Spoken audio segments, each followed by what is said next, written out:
আমি তার সাথে দেখা করেছিলাম। I called on him. এটা আপনার বিবেচনার উপর নির্ভর করে। It depends on your discretion.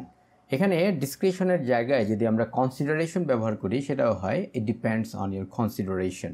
আধুনিক ইংলিশে এরকম কঠিন শব্দ সাধারণত ব্যবহার করা কম হয়। সহজ সরল অর্থে যেটা মানুষ বোঝে সেরকম ইংলিশটাই বেশি ব্যবহৃত হয়। সুতরাং এখানে আপনার ডিসক্রিশনের জায়গায় যদি কনসিডারেশন ব্যবহার করা হয় কোনো আপত্তি নাই। আমি তার কথা বিশ্বাস করি না। I did not believe in his words. তোমার এরকম অন্যায় করার কথা চিন্তা করা উচিত নয়। You should not think of doing such a wrong. আমি এই সমস্যাটি সমাধান করতে সক্ষম হব। I will succeed in solving the problem. আমি সকাল সকাল ওঠায় আস্থা রাখি। I believe in getting up early. Hamid সাহেব পরিবহনের ব্যবস্থা করবেন। Mr. Hamid will arrange for transport. Verb pattern number 13. Subject plus verb plus এখানে ইনফিনিটিভও হতে পারে, আবার not to তারপরে ইনফিনিটিভও হতে পারে। বালকেরা খেলতে চায়। Boys want to play. আমি তাকে সাহায্য করতে প্রতিজ্ঞা করেছি। I have promised to help him. তিনি যাবেন না বলে ঠিক করেছিলেন। He decided not to go. সে পরের বারে আরও ভালো করতে চেষ্টা করবে। He will try to do better next time. তারা আমাকে সাহায্য করতে অস্বীকার করল। They refused to help me. তোমাকে কি আজ কলেজে যেতে হবে? Have you to go to college today? Verb pattern number 14. Subject plus verb plus এখানে noun অথবা pronoun হবে, আর এখানে infinitive অথবা not তারপরে হচ্ছে infinitive হবে, মানে not to তারপরে plus verb হবে। তিনি আমাকে এটা করতে বললেন। He asked me to do it. আমি চাই না কেউ এটা জানুক। I don't want anyone to know this. তিনি তার বন্ধুকে দেরি না করতে বলেছিলেন। He told his friend not to be late. তুমি কি চাও আমি ওখানে থাকি? Do you wish me to stay here? তোমাদের অধ্যাপকগণ আশা করেন তোমরা কঠোর পরিশ্রম করবে। Your professors expect you to work hard. আমাকে এই সিন্ধুকটি তুলতে সাহায্য করুন। Please help me to lift this chest. আমরা তাদের ওটা করতে দিতে পারি না। We can't allow them to do that. তিনি আমাকে উদ্বিগ্ন না হতে বললেন। He told me not to worry. Verb pattern number 15. Subject plus verb plus noun অথবা pronoun হবে plus bare infinitive হবে। bare infinitive মানে হচ্ছে to ছাড়াই শুধুমাত্র verb ওয়ার্ডটা হবে। যেমন আমি তাকে বাইরে যেতে দেখলাম। I saw him go out. কখনো তাকে এত খারাপ ব্যবহার করতে দেখোনি। You have never seen him behave so badly. Rakib সজলকে দিয়ে কাজটি করিয়েছিল।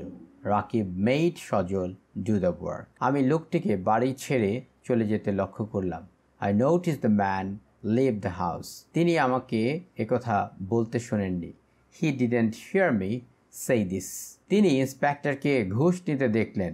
He watched the inspector take the bribe. Verb pattern 16. Subject plus verb plus conjunction plus infinitive. Infinitive মানে হচ্ছে to plus verb. করিম সাঁতার কাটতে জানে। করিম knows how to swim. সেখানে কিভাবে পৌঁছাতে হবে ভাবছি। I wonder how to get there. শব্দটি কিভাবে ব্যবহার করতে হয় তা আমি বুঝিয়ে দেব। I will explain how to use the word. প্রধান সড়ক থেকে কোনখানে মোড় ঘুরতে হবে তা আমি ভুলে গেছি। I forget where to turn off the main road. কি করতে হবে তা আমি জানি না। I don't know what to do. এগিয়ে যাবেন না ফিরে আসবেন তা তিনি জানতেন না। He didn't know whether to go on or turn back. কখন আরম্ভ করতে হবে তা তোমাকে অবশ্যই স্মরণ রাখতে হবে। You must remember when to begin. Verb pattern 17. Subject plus verb plus noun অথবা pronoun plus conjunction plus infinitive. আমি তোমাকে দেখাবো কেমন করে এটা করতে হয়। I will show you how to do it. কি করতে হবে তা আমি তাকে জিজ্ঞেস করলাম। I asked him what to do. তিনি আমাকে বলেছিলেন কখন যাত্রা করতে হবে। He told me when to start. কোনটি নিতে হবে তা আমাকে বলুন। Please tell me which to take. কি করে স্প্যাগেটি খেতে হবে বন্ধুরা তা তারেককে দেখালো। Tarek's friends showed him how to get spaghetti. আসতে হবে কিনা তা আমাকে বলো। Tell me whether to come or not. Verb pattern 18. Subject plus verb intransitive plus infinitive. আমরা বিশ্রাম নেয়ার জন্য থামলাম। We stopped to have a rest. তিনি আমার মতামত শুনবার জন্য অপেক্ষা করেছিলেন। He waited to hear my opinion. তিনি 80 বছর পর্যন্ত বেঁচে ছিলেন। He lived to be 80. তুমি কি করে জানতে পারলে? How did you come to know that? আমাকে কি 5 ঘন্টা ধরে দাঁড়িয়ে থাকতে হবে? Am I to stand here for 5 hours? একথা চিন্তা করে আমি শিউরে উঠলাম। I shuddered to think of it. এখানে shuddered-এর পরিবর্তে আমরা startled-ও ব্যবহার করতে পারি। I startled to think of it. Verb pattern 19, subject plus verb plus that clause. আমি আশা করি সে সফল হবে। I hope that he will succeed. আমি জানি যে সে কখনো এরকম অন্যায় করবে না। I know that he will never do such a wrong. সে মনে করে না যে আজ রাতে বৃষ্টি হবে। He doesn't think that it will rain tonight. আমরা অনুমান করছি যে আমাদের বন্ধু এখন সেখানে থাকবে। We suppose that our friend will be there now. আমি দেখছি যে আমাদের পরিকল্পনাটা বৃথা হবে। I see our plan will be in vain. আমি মতামত জানিয়েছিলাম যে তার শীঘ্রই চলে যাওয়া উচিত। I suggested that he should leave early. তিনি বুঝেছিলেন যে কিছু করা যাবে না। He explained that nothing could be done. Subject plus verb plus noun অথবা pronoun plus that clause. আমি লোকটিকে সাবধান করে দিয়েছিলাম যে তার দেরি হবে। I warned the man that he would be late. সে আমাকে বলল যে আমি ভুল করেছি। He told me that I was mistaken. তাকে মনে করিয়ে দিও যে তাকে এখানে তাড়াতাড়ি আসতে হবে। Remind him that he must be here early. আমরা আত্মতৃপ্ত হয়েছিলাম যে আমাদের পরিকল্পনাটি কার্যকর হবে। We satisfied ourselves that our plan would work. Verb pattern 21, subject plus verb plus conjunctive plus clause. আমি আশ্চর্য হচ্ছি সে কেন আসেনি। I wonder why he has not come. তুমি জানো কি তিনি কে? Do you know who he is? এখানে ভুল করার একটা সমূহ সম্ভাবনা রয়েছে। আমরা অনেকে এভাবে করে ফেলবো, do you know who is he? যদি আপনি is এটা সামনে দেন তাহলে তো আবার প্রশ্নই হয়ে গেল। ডাবল কোয়েশ্চেন কখনো করা যাবে না। প্রথমটাই প্রশ্ন হবে আর পরেরটা অ্যাসার্টিভ সেন্টেন্সের মতো হবে। তাহলে do you know who he is এটা হবে রাইট। কি চান বলুন? Please say what you want. আমি জানি না এটা কার। I don't know whose it is. এখানে কিন্তু আপনার প্রশ্ন করা হয় নাই, সুতরাং এখানে ইজ ইট করা যাবে না। I do not know whose is it এরকম করে করা যাবে না। এটা হবে I do not know whose it is. তুমি কি বলতে পারো তিনি কোথায়? Can you say where he is?